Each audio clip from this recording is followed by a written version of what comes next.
Pai, primeiro eu te agradeço por mais um dia que o Senhor nos concede, Tua graça e misericórdia que se manifesta sobre as nossas vidas todas as manhãs, ó Pai.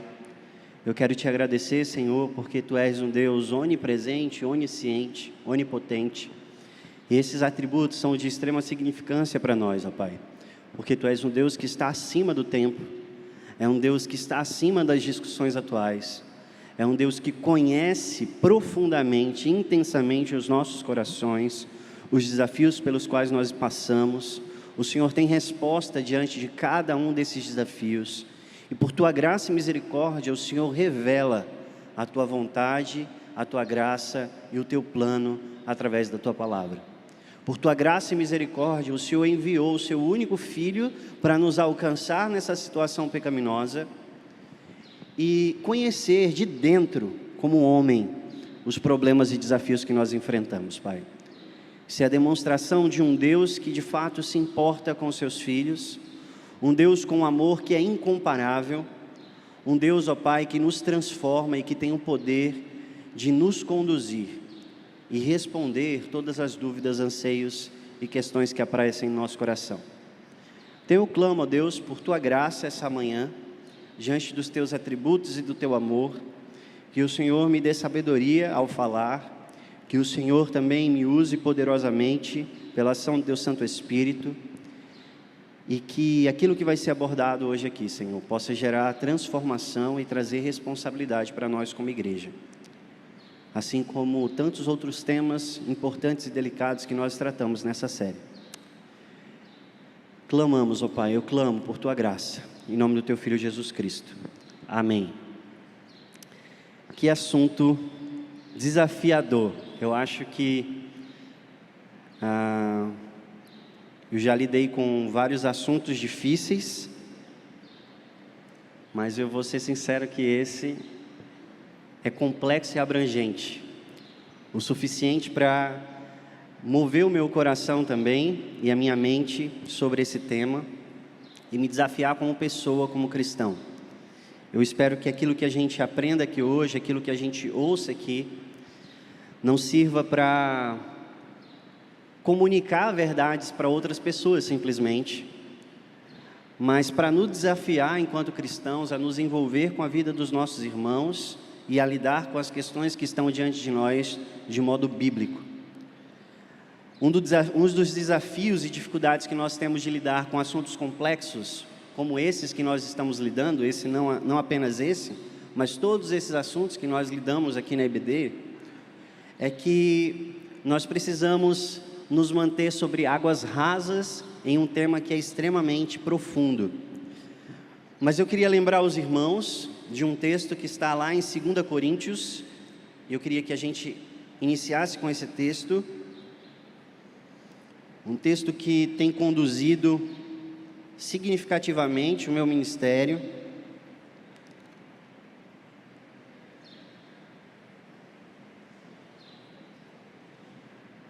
E eu espero que conduza também o seu ministério enquanto estudante, enquanto pesquisador, enquanto alguém que se debruça no conhecimento. 2 Coríntios 10, a partir do versículo 3, diz assim: pois embora vivamos como homens, não lutamos segundo os padrões humanos. Ao contrário, as armas com as quais lutamos são poderosas em Deus para destruir fortalezas.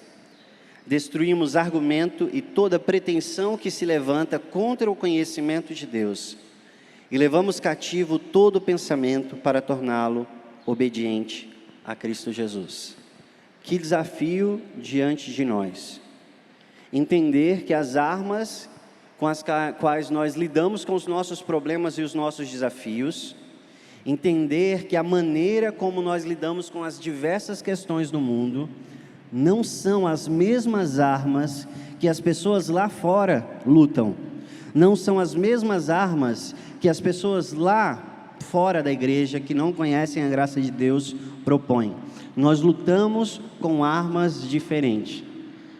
Isso é um desafio para nós, porque a gente carrega muito daquilo que nós aprendemos, ouvimos, aquilo que tem formado a nossa vida profissional, os nossos relacionamentos, a nossa vida cristã, inclusive.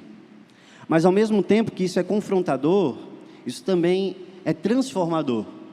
Transformador compreender que as armas que Deus nos dá, as armas que Deus nos oferece, elas são poderosas para destruir fortalezas. Sempre que eu olho para esse texto, eu lembro que essas fortalezas, elas se encontram sim nos pensamentos seculares, nos pensamentos que não olham para a Escritura como fundamento principal. Ele vai falar sobre isso no próximo versículo, destruindo argumentos e toda pretensão que se levanta contra o conhecimento de Deus, para levar todo o pensamento à submissão de Cristo Jesus. Mas é importante a gente lembrar que muitas dessas fortalezas se encontram muitas vezes no nosso coração e na nossa mente. E a gente precisa ter a graça de Deus para lidar com cada um desses desafios. Então, esse tema que nós vamos tratar hoje, a família e a necessidade especial, ele não se esgota na SBD, pelo contrário, ele é o início de uma jornada na qual eu e você estamos sendo convidados de desconstrução, de destruição e reconstrução debaixo da submissão de Cristo Jesus. Como igreja, nós precisamos pensar sobre isso. Como igreja local, nós precisamos nos envolver com esse tema. Como igreja local, nós precisamos servir pessoas e amar pessoas, compreendendo os seus desafios e as realidades nas quais elas vivem. E para a gente iniciar aqui, é importante, o primeiro ponto aí, entender qual é o nosso maior desafio. E eu queria ler aqui a história de uma família para vocês. Conta assim a história. Nasci na região norte do estado do Paraná, numa cidade pequena chamada Grandes Rios. Aos 18 anos, saí de casa para estudar. Primeiro fiz um curso de teologia e logo em seguida comecei a trabalhar no ministério pastoral. Aos 21 anos, me casei com uma jovem no litoral de São Paulo. Desde que casamos, minha esposa e eu sempre pensávamos em ter filhos. Às vezes, brincávamos sobre a possibilidade de ter 5, encher a aljava. Mas acabamos ficando nos 3. Davi foi a nossa primeira alegria. Lembro-me muito bem da emoção de vê-lo pela primeira vez, logo após o parto. Não teve como segurar as lágrimas. Após o nascimento de Davi, já cogitamos sobre o próximo, que foi o Paulo Sérgio. E ainda tivemos o nosso terceiro filho, a Ana Beatriz. Nossa família prosseguia bem com os desafios do dia a dia que todas as famílias, de maneira geral, enfrentam em um mundo pós-moderno. No entanto, algo começou a nos preocupar. Começamos, minha esposa e eu, a notar certas atitudes do nosso segundo filho que não eram similares ao desenvolvimento dos outros filhos. Quando Paulo já tinha quase 1 ano, tudo parecia normal. Ele tinha um bom desenvolvimento, mas às vezes chorava sem motivo aparente. Começou a fazer certos movimentos repetitivos, como balançar as mãos e ficar girando sem ficar tonto. Já com mais ou menos 1 ano e 3 meses, os sintomas foram aumentando. Deixou de balbuciar, andava na ponta dos pés, ria sozinho sem motivo, não gostava de colo, nem mesmo dos braços da sua mãe, e preferia ficar sozinho, além de ter muita insônia. Todas essas coisas começaram a aumentar a nossa preocupação. Daí começamos uma jornada que duraria algum tempo. Passamos no otorrinolaringologista e ele descobriu uma infecção que seria na audição de Paulo, no ouvido de Paulo. Isso trouxe alguma tranquilidade no nosso coração na época. Sabíamos que era um problema que poderia ser cuidado e tratado. Mas, mesmo depois do tratamento, o quadro dele não melhorava. Ao contrário, parecia que o seu desenvolvimento estava estagnado em alguns aspectos. Depois de constatado que Paulo não tinha mais nenhuma infecção no ouvido, o médico nos encaminhou para um neuropediatra. Ele nos atendeu muito bem. Depois de algumas conversas, nós deixamos Paulo ali, naquela clínica, por um período, para que fossem feitas algumas avaliações. Só assim os profissionais que ali trabalhavam poderiam dar um diagnóstico preciso do que estava acontecendo com o nosso filho. Foram feitas várias as avaliações. Depois de todas essas avaliações, é que tivemos a confirmação de que Paulo era portador de autismo ou transtorno autista. Até então, tínhamos a esperança de estar lutando com um problema transitório, mas o diagnóstico contatou aquilo que pressentíamos em nosso coração. Paulo tinha então agora um diagnóstico fechado, ele tinha autismo.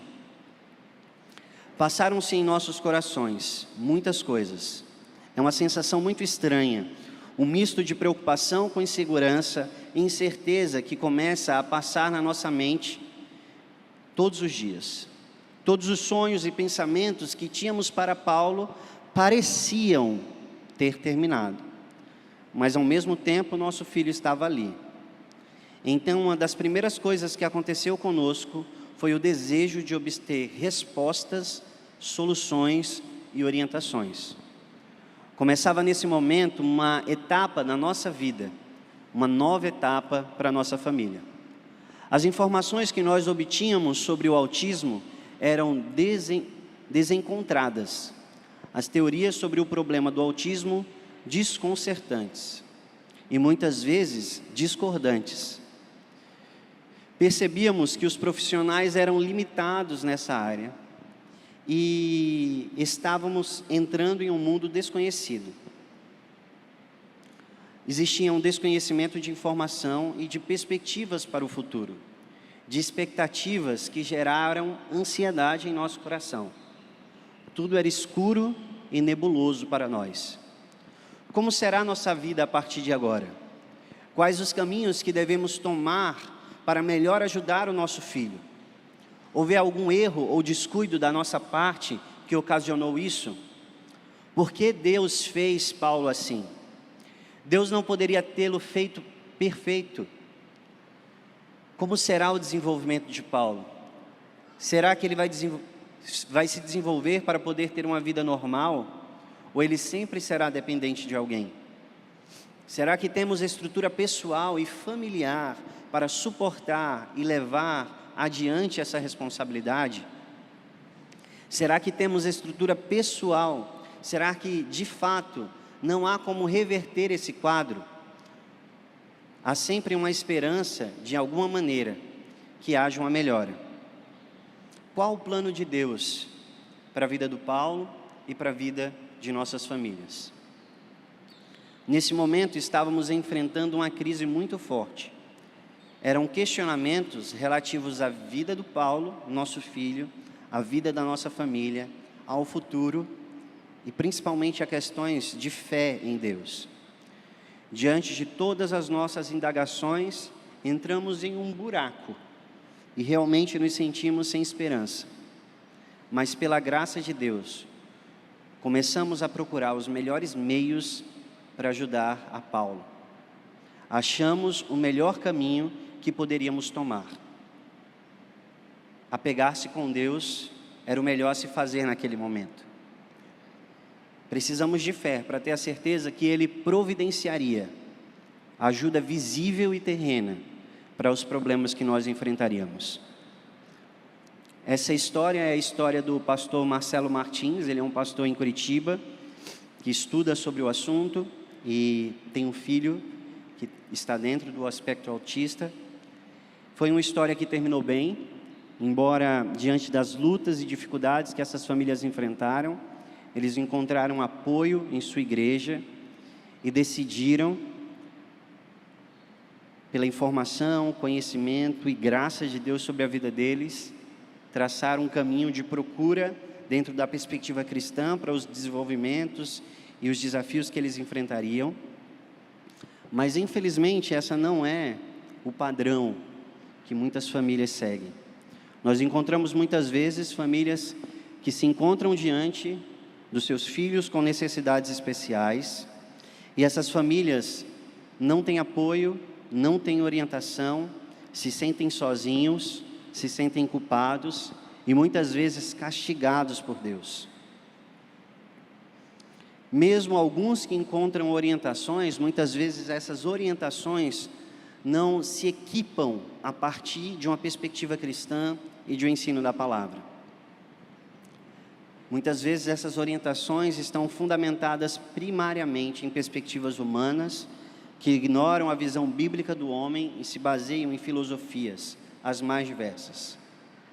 Mas por que isso? Porque essa realidade se encontra no nosso meio. Nós nos encontramos nessa realidade porque, infelizmente, a igreja local não tem se debruçado sobre esse tema. Nós nos encontramos muitas vezes nessa realidade porque nós, como igreja local, como pessoas, cristãos, não temos amado os nossos irmãos o suficiente para nos importarmos, estudarmos e conhecermos os seus desafios. Muitas vezes nós temos respostas prontas e pragmáticas que na nossa mente e no nosso coração resolvem um problema, mas que não vão ao encontro das pessoas, que não as acolhem, que não as abraçam e que não percebem qual é o principal problema da vida delas. Lidar com a realidade da queda que afeta o nosso mundo. E quando nós pensamos no maior problema, quando nós lidamos com famílias que têm filhos com necessidades especiais, nós precisamos olhar para nós enquanto igreja. E o maior desafio, eu separei aí dentro de 4 categorias, para que a gente possa entender qual é o maior desafio nosso enquanto igreja de se aproximar dessas famílias. O primeiro desafio que nós precisamos enfrentar é a indiferença. Não nos interessamos em conhecer e se aproximar da questão. Não temos informação, não temos conhecimento, e mesmo com pessoas no nosso meio que enfrentam esses desafios, nós não nos interessamos sinceramente em conhecer os desafios das pessoas que estão à nossa volta. Às vezes, pessoas que estão dentro do nosso meio, que estão dentro dos nossos grupos pequenos, que enfrentam esse desafio diariamente, nós olhamos de fora, olhamos para aquela situação, julgamos aquela situação, mas em nenhum momento nos sentamos para conhecer o que aquela pessoa tem enfrentado, os desafios que ela tem passado, as dificuldades que ela tem vivido. Isso dentro do seio da igreja. Uma indiferença que toma o nosso coração, que se expressa talvez de modo mais marcante, de modo mais drástico, diante de necessidades específicas, mas que evidenciam um coração egoísta, centrado em si, e indiferente às outras pessoas. A indiferença que existe no nosso coração tem prejudicado, machucado e afastado famílias. Além da indiferença, nós temos a ignorância também. Não sabemos o que são e quais são as deficiências e também não sabemos como lidar com elas. Para nós vencermos a ignorância, nós não precisamos fazer um treinamento extenso sobre os mais diversos temas e entender como tratar cada um dos temas em especial.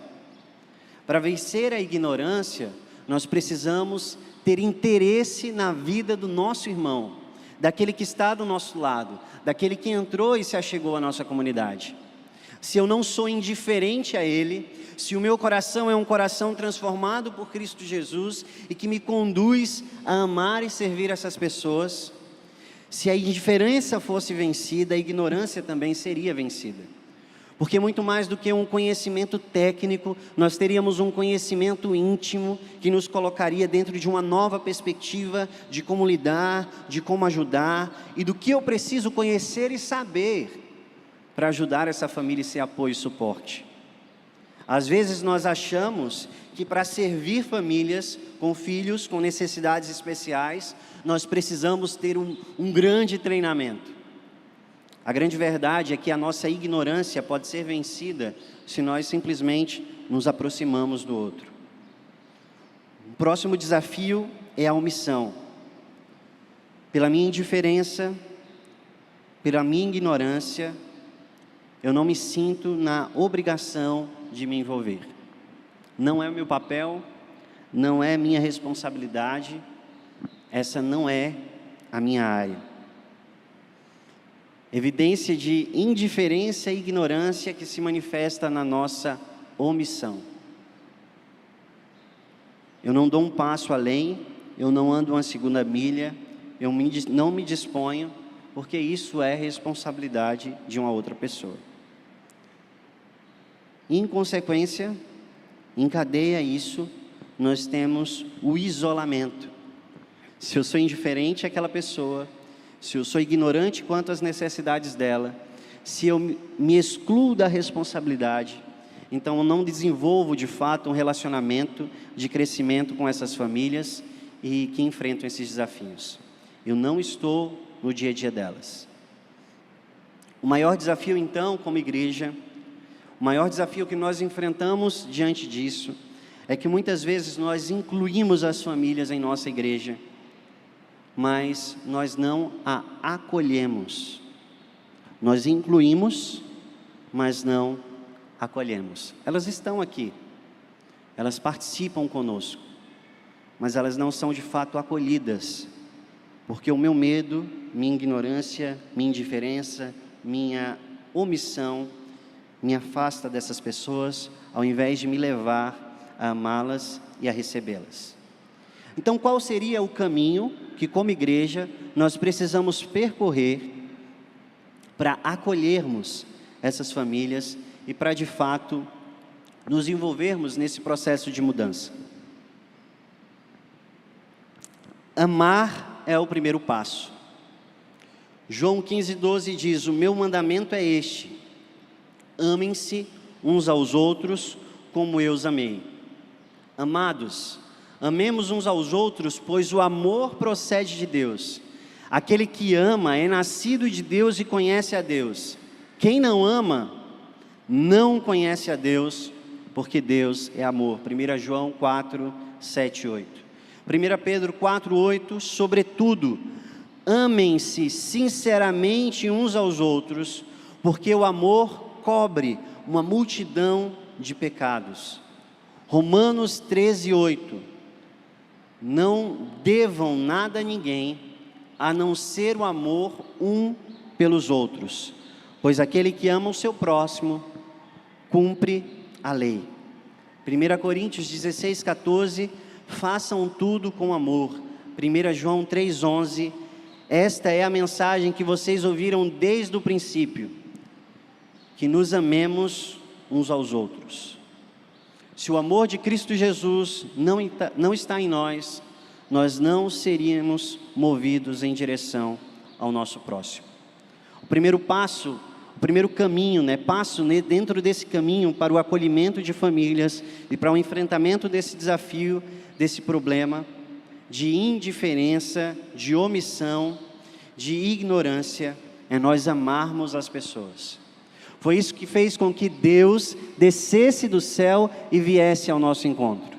Foi isso que fez com que o Deus eterno, todo-poderoso, conhecedor de todas as coisas, se tornasse carne, se colocasse no nosso lugar, se identificasse conosco.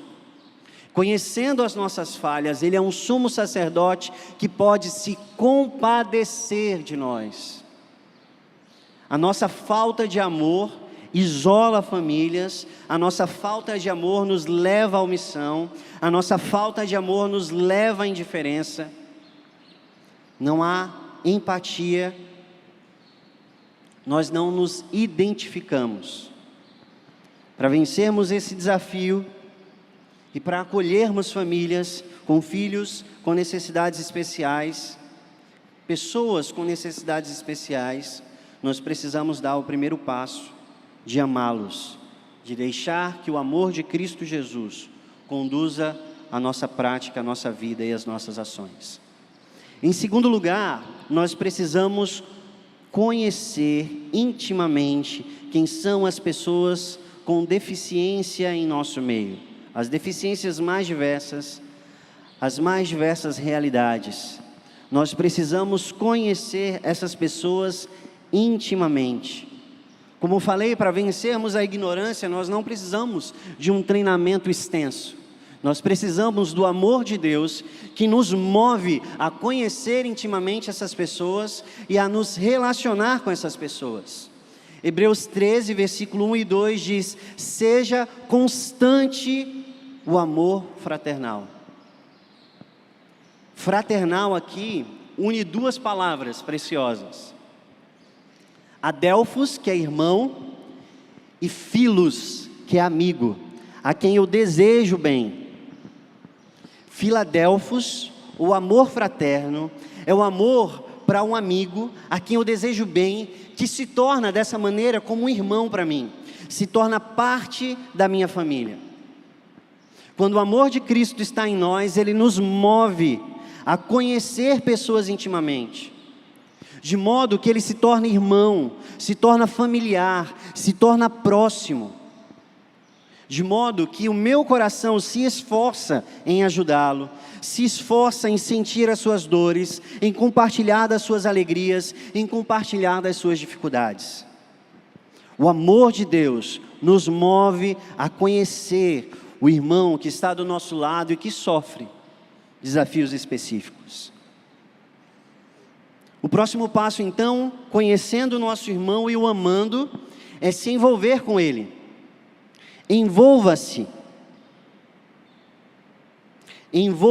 intimamente com essas pessoas que estão em nosso meio. O texto lá de Hebreus 13, versículo 1 e 2, ele não termina aí no amor fraternal. Ele diz que a gente não deve se esquecer da hospitalidade.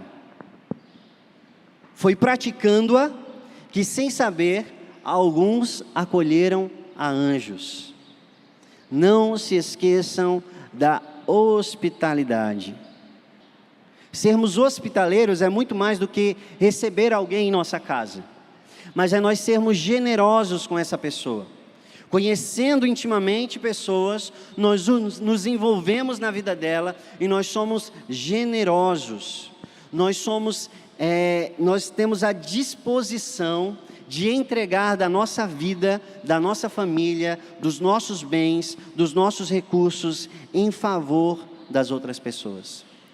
Quando nós somos generosos, nós não queremos simplesmente incluir alguém dentro do nosso meio, mas nós queremos acolher de fato, entendendo que a nossa responsabilidade, a vida do outro, entendendo que a nossa responsabilidade é ajudá-lo em suas dificuldades, entendendo que eu sou o suporte para o crescimento dessa família, ou dessa pessoa, desse irmão, que enfrenta esses desafios específicos.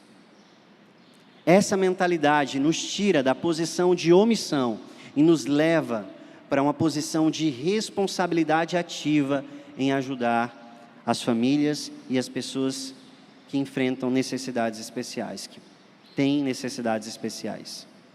Amando, conhecendo, nos envolvendo, nós crescemos com o outro ao compartilhar a vida. Crescemos.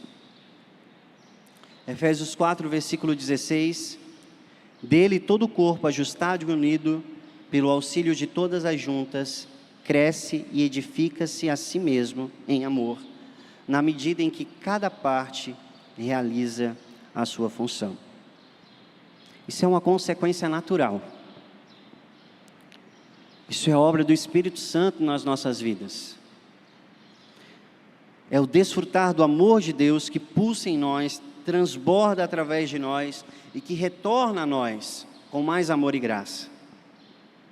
Amar, conhecer e se envolver nos leva a crescer, porque quando nós compartilhamos de vida, quando nós somos generosos, quando nós somos desprendidos, nós recebemos muito mais do Senhor, nós recebemos também e crescemos com a vida do outro. Quando nós estamos como corpo ajustados, unidos no auxílio de todas as juntas, nós crescemos e nos edificamos. A nossa indiferença, omissão e ignorância muitas vezes tem nos impedido de crescer na graça de Cristo, crescer no conhecimento de Deus, crescer em uma vida plena e satisfeita em Deus. Você se exclui da sua responsabilidade de ajudar e abençoar os seus irmãos, E é por isso talvez que você vive uma vida tão vazia, tão pequena, tão mesquinha. Você é envolvido em seus próprios problemas, envolvido em seus próprios desafios e não tem um olhar para fora de si mesmo. E então você é consumido sozinho também, porque você se encontra só.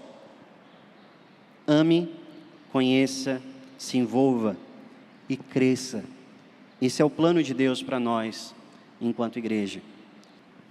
Nós estamos lidando com um tema que é sensível e caro para muitos de vocês. E talvez pessoas que enfrentam essas dificuldades específicas, eles já tiveram uma longa jornada marcada de muitos desafios. Nessa jornada, algumas feridas podem ter sido feitas. Talvez algumas dessas feridas ainda estejam abertas.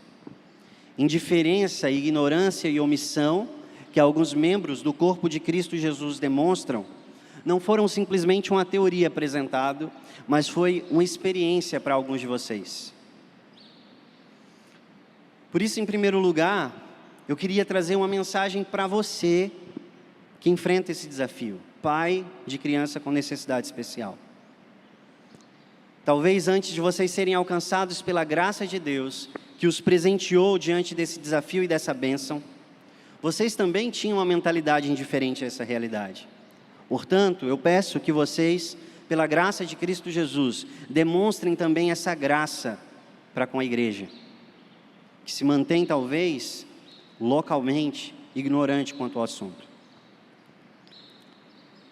Esse estudo e aquilo que nós apresentamos aqui, estudamos aqui à luz da palavra de Deus, não é de modo nenhum um ataque a tudo aquilo que você viveu e experimentou. Mas essa é uma jornada de esperança para nós como igreja, como família de Cristo Jesus, que queremos entender a sua dor, os seus desafios e fazer delas os nossos desafios. Quais são as verdades que nós precisamos encarar diante desse tema? A primeira verdade que nós precisamos encarar é que a deficiência, seja ela qual for, é diferente de limitação e incapacidade. A deficiência é diferente de limitação e incapacidade. Talvez diante de algum diagnóstico você pode ser levado a entender que o seu filho tem limitação. Limitações que o impedirão de realizar grandes coisas ou de desfrutar dos propósitos de Deus para a vida deles. A grande verdade é que Cristo Jesus usa as nossas deficiências para evidenciar a sua glória e a sua graça. O texto fala de um cego de nascença que foi curado por Cristo Jesus. Quando os fariseus viram que esse cego de nascença havia sido curado, eles o expulsaram da sinagoga. E aí a gente entra no nosso texto aqui. Jesus ouviu que o haviam expulsado e ao encontrá-lo disse: "Você crê no Filho do Homem?" Perguntou o homem: "Quem é ele, Senhor, para que eu nele creia?" Disse Jesus: "Você já o tem visto, é aquele que está falando com você." Então o homem disse: "Senhor, eu creio." E o adorou. Disse Jesus: "Eu vim a este mundo para julgamento, a fim de que os cegos vejam e os que veem se tornem cegos." Alguns fariseus que estavam com ele ouviram dizer isso e perguntaram: "Acaso nós também somos cegos?" Disse Jesus: "Se vocês fossem cegos, não seriam culpados do pecado. Mas agora que dizem que podem ver, a culpa de vocês permanece." Essa história, ela é uma história que ganhou cores diferentes para mim ao estudá-la, e fica o desafio para você.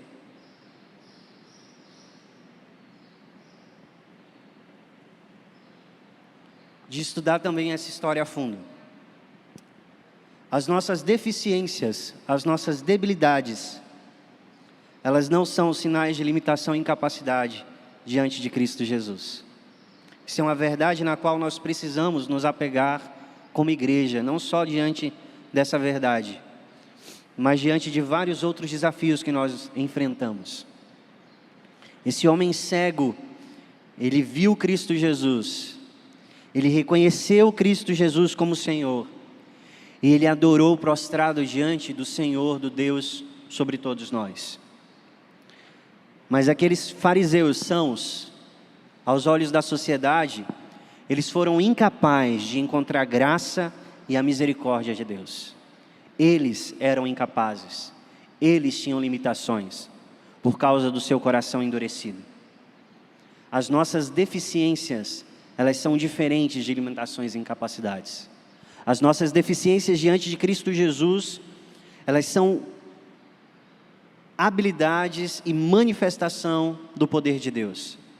Esse é o próximo ponto. Nossas deficiências podem ser o meio pelo qual Deus manifesta a sua obra.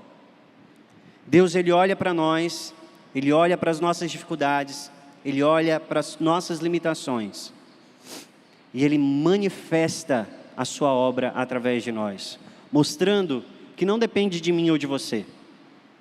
Não foi o seu juízo são, a sua capacidade intelectual, a sua razão que te levou a Cristo. Pelo contrário, talvez pela sua racionalidade você estivesse distante de Deus. Nós somos alcançados pela graça de Cristo. É essa graça de Cristo, o poder de Cristo Jesus que nos transforma, que tira as vendas dos nossos olhos, que abre o nosso coração e que nos coloca de pé aos pés do seu Filho. Deus, Ele nos convida a desfrutar do poder eficaz manifesto em sua graça. E as nossas deficiências, elas são o meio pelo qual Ele se manifesta para nós. Nos versículos de 1 a 12 desse texto, isso fica muito claro para nós. Os discípulos, eles estão discutindo, olha, quem foi que pecou para que esse homem seja cego? Desse mesmo texto. Foi os pais dele que pecaram? Foi ele que pecou? É por isso que ele nasceu cego? Jesus olha para aquilo e diz, onde é que vocês estão com a cabeça? Não foi ele que pecou. Não foi os pais dele que pecou. Esse homem, ele tem essa deficiência para que se manifeste através dele as obras de Deus. As nossas deficiências, elas servem para a manifestação do poder de Deus. Que privilégio é termos deficiências em nossas vidas. E todos nós compartilhamos disso. Algumas pessoas, de modo ainda mais especial, são receptáculos da manifestação da glória de Deus. Êxodo 4, versículo 10 e 11, conta a história de Moisés. Disse, porém, Moisés ao Senhor, ó Senhor, nunca tive facilidade ao falar, nem no passado, nem agora. Não consigo falar bem. Disse-lhe o Senhor, quem deu boca ao homem? Quem fez o surdo ou mudo? Quem lhe concede vista ou lhe torna cego? Não sou eu, o Senhor? É diante da minha autoridade, do meu poder e da minha capacitação que você se torna capaz de fazer qualquer coisa. Não é pelas suas habilidades ou falta de deficiência, mas é por graça. E infelizmente essa perspectiva profunda da graça de Cristo Jesus, desse poder que atua em nós, ela não é tão compreendida por nós. E ela se mantém numa superficialidade. A nossa perspectiva de graça, de salvação e do Evangelho se mantém na superfície da religiosidade. E ela não tem impacto muitas vezes na nossa vida de um modo profundo. As deficiências são diferentes de limitações e incapacidade. As nossas deficiências são o meio pelo qual Deus manifesta as suas obras. Ou melhor, podem ser o meio. Porque as nossas deficiências se tornam glória ao nome de Deus quando nós nos colocamos aos pés de Cristo Jesus. Os desafios que você enfrenta como família, ou que você pode enfrentar como família, com um filho, com necessidades especiais, não tem a ver com você, não tem a ver com seu filho, tem a ver com a manifestação da glória de Deus. E a preciosidade é que a sua família está no meio disso, vocês estão envolvidos diretamente no meio disso. Ainda no texto de João, capítulo 9, versículo 18 e 19. Aqueles homens não acreditaram que aquele cara que lidava com deficiências, ele podia ser receptáculo da glória de Deus. Muitas vezes somos nós, esses fariseus. Olhamos para alguém com suas deficiências e duvidamos que aquela pessoa possa ser receptáculo da glória de Deus. Isso é o coração daqueles fariseus. E aí eles não acreditam no que o homem está dizendo, os judeus não acreditam naquilo que está acontecendo, então eles mandam chamar os pais do menino, do homem. Eles olham para os pais e perguntam: e este é o seu filho em quem vocês dizem que nasceu cego? Como ele pode ver agora? Você, pai, envolvido dentro desse processo, é uma testemunha viva da obra de Cristo Jesus. Você está no meio, no centro, você vai ser chamado, vai ser convidado a depor acerca da glória de Deus, da manifestação da glória de Deus na vida do seu filho. Você está envolvido diretamente como um agente de bênção na vida do seu filho e da manifestação do poder de Deus para outras pessoas. Se nós tivéssemos de fato um coração voltado para isso, que crer nessas questões, que olha para a palavra de Deus dessa forma, se o nosso coração de fato acreditasse em tudo isso aqui, como seria mais fácil a nossa vida? Como seria mais fácil enfrentar os desafios? Como seria mais fácil enfrentar momentos de sofrimento ou mesmo lidar com as nossas deficiências? Entendendo que o Deus soberano sobre tudo, o Deus soberano sobre nós, se manifesta através das nossas deficiências, nos torna testemunhas da sua glória. E se a nossa vida é centrada nesse Deus, por compreender a salvação em tudo que nós recebemos dele, que gratidão tomaria o nosso coração? Como nós seríamos movidos a desfrutar mais abundantemente da graça de Cristo? Você que tem alguma necessidade especial, você que é família, está no palco, no centro da manifestação da glória de Deus, de modo mais visível para aqueles que não conseguem enxergar. Isso não significa que a jornada vai ser fácil e sem desafios. Isso não significa que a jornada não vai ter atropelos. Isso não significa que o seu coração não vai se sentir aflito. Mas a Bíblia lhe ensina a lidar com os desafios no seu coração. No que nós acreditamos enquanto igreja. Nós acreditamos na autoridade e na suficiência da palavra de Deus. Autoridade e suficiência da palavra de Deus. A pergunta que precisa ser respondida aqui é: quem devemos procurar em primeiro lugar quando nós nos deparamos com um novo desafio?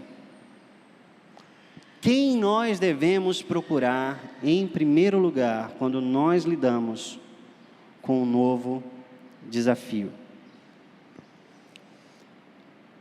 Em 2 Timóteo 3,16, toda a Escritura é inspirada por Deus e útil para o ensino, para a repreensão, para a correção e para a instrução na justiça. A palavra de Deus, ela é a nossa autoridade maior e ela é suficiente.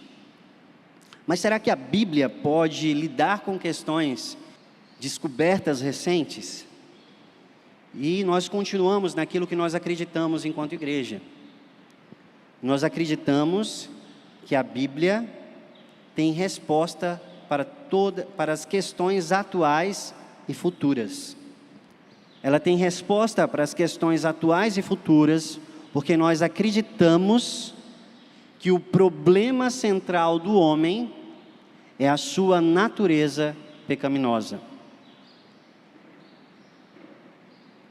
Entenda, As deficiências não são consequências do pecado. Isso ficou claro na fala de Cristo Jesus. Mas o nosso problema central não são as nossas deficiências. O problema central do homem é a sua natureza pecaminosa. Nós podemos encontrar novas configurações de tratamento, nós podemos encontrar novas nomenclaturas de diversos problemas, mas só a palavra de Deus vai nos dar uma visão holística, ou seja, integral, total do homem, uma visão transcendente do real problema. Só a palavra de Deus, ela tem o poder de nos dar uma visão o mais abrangente possível, porque ela está acima do tempo, ela está acima do aspecto imaterial, ela se fundamenta como inspiração do Deus eterno, onipotente, onisciente, todo-poderoso. Portanto, a Bíblia nos ajuda a lidar com todo e qualquer problema, pois os nossos problemas e desafios, tudo que nós enfrentamos hoje, são reflexos da realidade de um mundo caído. E a Bíblia, ela lida com essa situação e dirige essa situação a partir da pessoa de Cristo Jesus. Por último, nós acreditamos na imutabilidade das Escrituras. Imutabilidade das Escrituras. O diagnóstico muda, mas a palavra de Deus não muda. O DSM está em constante atualização e mudança. Questões que foram afirmadas há alguns anos atrás, talvez sejam consideradas absurdos hoje pela medicina, mas a palavra de Deus, ela nunca precisou e nunca precisará de atualização. Porque pensar sobre isso é extremamente importante. Porque você já está careca de saber, ou deveria saber, estar careca de saber, mais do que o Vitor, que Gênesis capítulo 3, a maneira como Satanás trabalha para iludir, enganar e desviar o coração do homem, é lançando dúvida acerca da autoridade da palavra de Deus. Será que é isso mesmo que Deus diz? Será que aquilo que Deus diz realmente vai acontecer? E essa mesma estratégia que ele usou lá no início, ele continua usando isso. Por isso nós precisamos nos agarrar a essas verdades e reafirmar aquilo que nós acreditamos. Nós vimos qual é o nosso maior desafio, nós vimos uma perspectiva bíblica necessária sobre o assunto, e agora eu queria trazer para vocês algumas palavras que são importantes também. Algumas ponderações que são importantes dentro da perspectiva bíblica, em especial aí, de como lidar com problemas psiquiátricos. E eu listei aí, de modo bem específico, sobre a orientação de homens de Deus que me ajudaram dentro desse processo, sobre quais problemas psiquiátricos nós estamos nos referindo. TOD, depressão, transtorno de ansiedade, distúrbios alimentares, anorexia e bulimia, TDAH, transtornos de déficit de atenção e hiperatividade, transtorno de personalidade. À luz da palavra de Deus, pela graça nós temos resposta e direção para todos esses assuntos. Pessoas me ajudaram, entretanto, a compreenderem o desafio mais específico. Partindo dessas verdades, eu queria lidar com vocês sobre algumas proposições sobre o assunto. São proposições iniciais, águas rasas pelas quais nós estamos passando. Portanto, são questões que precisam ser aprofundadas em seus estudos posteriores, principalmente se você ama as pessoas que estão à sua volta e se importa com elas. Os problemas psiquiátricos sempre estão relacionados com problemas espirituais. Algumas vezes são acompanhados de problemas físicos. Esta é uma afirmação corajosa e desafiadora. Não é confortável para mim fazê-la, mas é o que creio à luz das Escrituras. Se nós formos fazer uma lista dos sintomas que são observados para o diagnóstico de problemas psiquiátricos, nós veremos que muitos desses fatores e desses diagnósticos, eles se prendem a questões comportamentais. Eles se prendem a descrever alguns sintomas, ao invés de apontar para o verdadeiro problema. Independente do diagnóstico oferecido, o diagnóstico de um problema psiquiátrico, ele significa que uma família enfrentará e passará por sofrimento. É importante a gente saber que a Bíblia ela pode muito mais do que nos ajudar com o sofrimento. Os problemas psiquiátricos sempre estão relacionados com problemas espirituais. A maioria dos problemas psiquiátricos, eles são híbridos, uma combinação de problemas espirituais e físicos. Por exemplo, a esquizofrenia pode ser física. A culpa, que é parte presente em quase todos os casos de esquizofrenia, é claramente espiritual. Não podemos comprar o mito de que esses problemas são meramente físicos e fugir da nossa responsabilidade de tratar o coração. Uma perspectiva desequilibrada sobre este aspecto, priorizará o físico em detrimento do espiritual. Bom seria que, como igreja local, tivéssemos profissionais especialistas em neuroquímica, neuroanatomia, psicofarmacologia e assim por diante. Mas o que nós precisamos entender e nos apegar é que a igreja está fundamentada no recurso que pode revolucionar todos os tratamentos para esses desafios. A igreja está fundamentada nas Escrituras, na Palavra de Deus. E a Palavra de Deus é poderosa para criar o mundo. A segunda proposição que nós precisamos observar é que transtornos psiquiátricos às vezes respondem à medicação. Às vezes responde à medicação. A igreja é relutante em se apressar para o reino dos problemas psiquiátricos por uma razão.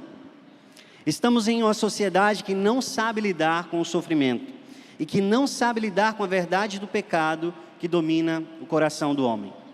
Inclusive, para alguns cristãos, esse é um fardo muito pesado para se carregar. É mais fácil culparmos as circunstâncias ou o comportamento, ao invés de lidarmos diretamente com o coração, pois lidar com o coração está fora do nosso controle.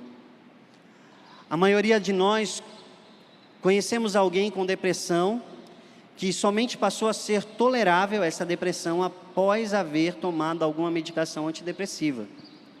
A maioria de nós conhece alguém que teve e sofreu, lutou com ataques de pânico e que esses ataques foram aliviados com a medicação anti-ansiedade. A lógica, então, para alguns, é que se a medicação afeta os sintomas, então o problema dessa pessoa é meramente químico. Essa afirmação não é verdade. A medicação pode aliviar alguns sintomas em algumas pessoas, mas isso não significa que devamos enviar metade das pessoas da igreja para um psiquiatra para tomar um Prozac ou algum outro tipo de medicação. Nós precisamos lidar com o problema, primeiramente, sob a perspectiva bíblica. Portanto, essa proposição é extremamente importante. Transtornos psiquiátricos, às vezes, respondem à medicação. Observações sobre esse tópico. A medicação é eficaz em algumas pessoas, mas não funciona com todos. A medicação tem grande probabilidade de causar efeitos adversos. Existem potenciais efeitos colaterais a longo prazo associados às drogas antipsicóticas. E existe um consenso crescente de que estamos supermedicando as pessoas. Usar a medicação não é errado, mas precisamos ser lembrados de que ela trata sintomas e não o coração. Ela trata sintomas e não problemas de coração. Você precisa conhecer antes de tomar sua decisão os pós e os contras, e você pode considerar outros tratamentos alternativos. Os rótulos psiquiátricos são uma descrição e não uma explicação do problema. Os rótulos psiquiátricos são a descrição e não uma explicação dos problemas. As descrições psiquiátricas começam a responder o que as crianças estão fazendo e não o porquê elas estão fazendo aquilo. De acordo com o próprio DSM, que é um manual que orienta sobre essas questões, não existem marcadores físicos que apontem as causas dessas doenças. Portanto, o que temos são inferências sobre causas biológicas subjacentes. Por exemplo, o TDAH. O DSM-5 vai dizer: a história do comportamento pode revelar baixa tolerância para frustração, discordância, temperamento teimoso, agressividade, habilidades sociais deficientes, relacionamentos com seus pares, deficientes com os relacionamentos com seus pares, distúrbio do sono, ansiedade, disforia, depressão, temperamento indeciso. Descrições e não explicações. O que podemos afirmar diante disso?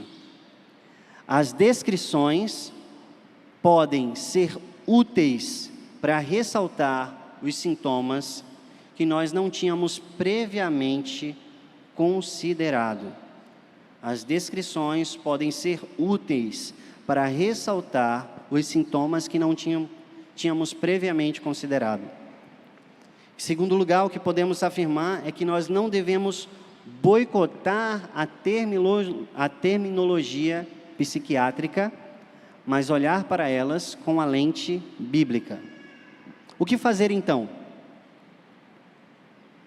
Não tenha medo de buscar um diagnóstico psiquiátrico. Não tenha medo de buscar um diagnóstico psiquiátrico. Se você tem uma compreensão equilibrada sobre a questão, você não precisa ter medo de um diagnóstico. Em segundo lugar, tenha cautela ao receber um diagnóstico psiquiátrico. Ao mesmo tempo que você não deve ter medo de buscá-lo, você tem que ter cautela ao recebê-lo. Deus, Ele permanece no controle de todas as coisas. Você tem a palavra de Deus para orientá-lo e para ajudá-lo a lidar com esse novo universo, esse novo mundo e essas novas perspectivas que se abrem diante de você. Saiba que esses diagnósticos não distinguem assuntos do coração com problemas físicos. Então, dentro do diagnóstico, essas duas questões vão vir juntas e equiparadas. Não tenha medo de buscar um diagnóstico psiquiátrico, tenha cautela ao recebê-lo, e ao recebê-lo, entenda que ele mistura, não distingue problemas do coração dos problemas físicos. E por último, você sempre deve buscar, primeiro, respostas bíblicas para o diagnóstico apresentado. O Dr. Edward, ele é mestre em teologia, PhD em neuropsicologia, e ele trabalha especificamente dentro desse tema, nessa associação cristã de aconselhamento e educação.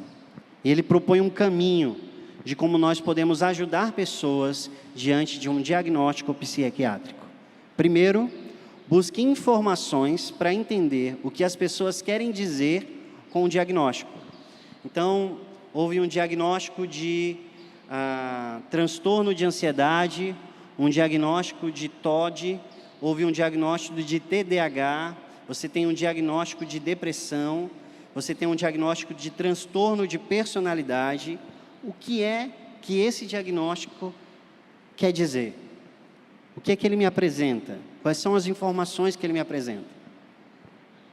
Tendo isso muito claro, fazendo essa pesquisa inicial, então eu preciso distinguir sintomas físicos de sintomas espirituais. E aí eu botei uma tabela aí como exemplo. Essa tabela é voltada para pessoas com depressão. Então nós temos aí alguns problemas, alguns sintomas físicos da depressão, mas nós temos também alguns sintomas espirituais. Insônia e hipersônia, significativa mudança de peso, sentimento de estar cansado ou lentidão nas ações, fadiga, perda de energia, problema de concentração, sentimento de alienação das causas que uma vez foram consideradas belas e prazerosas, sentimento de tristeza. Sintomas físicos. Sintomas espirituais, que precisam ser tratados com a palavra de Deus. Vergonha, culpa, medo, ingratidão, espírito não perdoador, desesperança, descrença e ira. Em primeiro lugar, entenda o que as pessoas estão dizendo com aquele diagnóstico. Em segundo lugar, busque a ajuda de pessoas, ou ajude você enquanto irmão, pessoas que enfrentam esse desafio a compreenderem de modo amoroso, de modo misericordioso, quais são os sintomas físicos e quais são os sintomas espirituais. Diante dos sintomas físicos, valorizar os pontos fracos e trabalhar as fraquezas. Se os sintomas físicos são especialmente severos, considerar o tratamento medicamentoso que conhecidamente tem a possibilidade de avaliar os sintomas, problema físico. Quanto às questões espirituais, aborde as questões do coração independente da causa. A pessoa, bem como os pais, precisam de instrução espiritual e encorajamento. É você que precisa conduzi-lo a entender a graça de Deus, mesmo diante dos seus desafios físicos. Meus irmãos, isso é uma jornada que inicia hoje aqui para mim, e eu espero que para alguns de vocês. Nós teremos dia 9 de junho, para algumas pessoas, infelizmente eu não vou conseguir abrir para toda a igreja, mas a partir do dia 9 de junho nós teremos um treinamento com o pastor Fábio, que me ajudou também na elaboração desse estudo, e ele vai nos ajudar a compreender como igreja e escola, nós podemos lidar com essas questões e ajudar de modo mais significativo as nossas famílias e as nossas crianças que enfrentam esses desafios, esses problemas psiquiátricos. Então, orem por isso, vai ser dia 9, às 6 horas da noite. Então, alguns professores aqui da escola, nós teremos também a participação de diretores de outras escolas que estarão conosco dentro desse processo. Então, orem para que Deus nos conduza. Como editora, a editora que tem parceria aqui com a escola também, a qual nós temos o material, eu lancei a proposta para eles, e nós estamos também traduzindo alguns livros que foram indicados, tanto pelo pastor Fábio, como pelo pastor Marcelo, que infelizmente ainda não tem tradução no português, e nós já estamos na negociação desses títulos, que servirão também para estudos futuros como igreja, como escola, como comunidade cristã. Então, orem por tudo isso, se envolvam. Se você quiser saber um pouco mais também, se aprofundar sobre o assunto, nos procure. E aí, à medida que eu for aprendendo, eu vou compartilhando com vocês. Alguns livros aqui que são importantes e que podem ajudá-lo nessa jornada. Muitas vezes, quando nós nos deparamos com esse tema, nós buscamos ajuda externa. Isso não tem problema nenhum. É bom nós entendermos também e conhecermos outras perspectivas. Mas eu desafio você sempre, antes de buscar informações lá fora, buscarem homens de Deus, mulheres de Deus, que estão lidando com o tema, para que você possa antes receber ferramentas da palavra de Deus para compreender os desafios, problemas, situações e orientações que vocês vão receber lá fora. Então, em primeiro lugar, meus irmãos, já coloquei isso aí no estudo e reforçando, vamos buscar a palavra de Deus, certo? Tem esse livro aqui muito bom, Descrições e Prescrições. Então, ele vai trabalhar também sobre essas questões psiquiátricas. Esse livro que citei para vocês, A Culpa é do Cérebro, então ele vai ajudar é de onde eu tirei essa tabela, ele vai nos ajudar justamente a perceber o que são questões físicas e o que são questões espirituais, né? O nosso objetivo principal não é moldar um comportamento, né? O nosso objetivo principal é moldar o coração. E nós acreditamos que moldando o coração, os comportamentos serão transformados à luz da palavra de Deus. Ele parte dessa premissa. Então, é um livro muito interessante para você que quer ajudar e conhecer um pouco mais sobre esse assunto, certo? Se você ainda tem dúvida de que a palavra de Deus ela é autoridade suficiente para lidar com esse tema, eu espero que não, mas vai que esse livro é duro e gracioso ao mesmo tempo, ao apontar a esperança que nós podemos desfrutar e abraçar à luz da palavra de Deus, nossa suficiência em Cristo Jesus, certo? Psicologia, pragmatismo e misticismo, como lidar com todos esses temas diante dos diagnósticos psiquiátricos e outros desafios.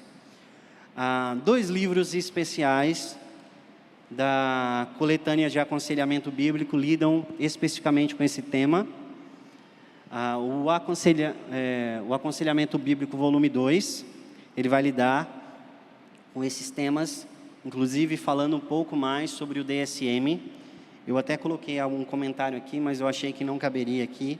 A explicação precisaria ser mais profunda, fica para uma próxima conversa. Então, esse livro é muito importante. E o volume 6 também trata especificamente sobre essas questões, ok? Você que é pai, que lida com crianças com dificuldades especiais, ou se você conhece algum pai, esses livros trazem fundamentos bíblicos para a educação dos filhos. Os princípios da palavra de Deus, eles são aplicáveis dentro de toda e qualquer realidade.